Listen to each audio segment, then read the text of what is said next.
BD5 Pilot coming with you just after New Year's. I'm still down in Mexico, but I've been having a chance to review a bunch of the Garmin videos and a few of the user posted videos in YouTube on the Garmin G3X system, which is the avionics I selected for my aircraft. There was a lot that went into that decision for the avionics. A lot of talks with Dewey Conray down at Pacific Coast Avionics and putting together what would be a good package for a BD5 because, as you can see, I'm really limited for panel space. I don't have the luxury of a lot of acreage that I can put multiple instruments.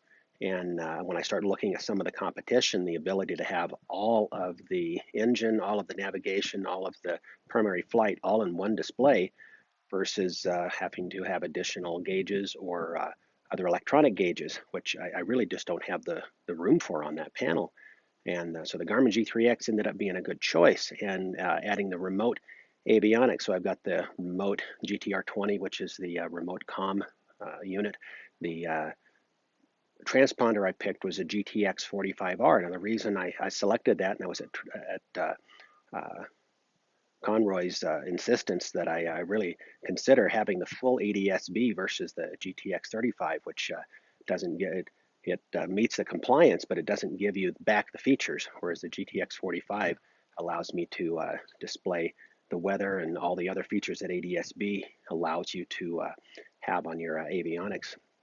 So it's a little more money, but it was a good decision because it gives me a lot more capability. I certainly wish Garmin would create a remote navcom, so I would have navigation radio, so I would have at least the option of VORs and ILSs on that package, but at present they still don't, and they don't have a compatibility with the remote nav solutions that are on the market right now. But in watching all these videos, what I don't see is someone who's operating everything off of just a G3X. I'm watching videos and then they're all utilizing some additional outside radio, GPS, controllers for the autopilot, controllers for the transponder.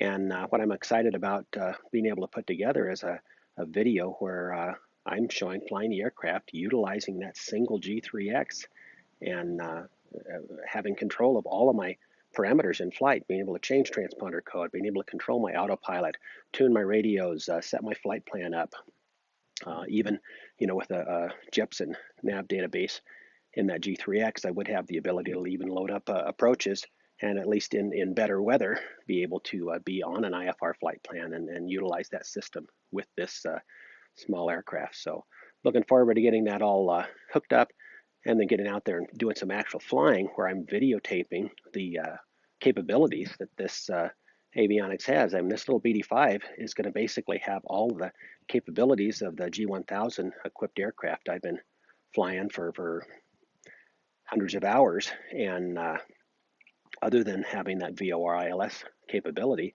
it's really going to be a package rich set to fly with. So looking forward to that. Hoping you're enjoying my little check-ins from sunny Mexico. I'll be back in the cold Northwest in no time and be posting some videos of the progress we make with the final assembly and then flight testing of this aircraft. BD5 Pilot out for now.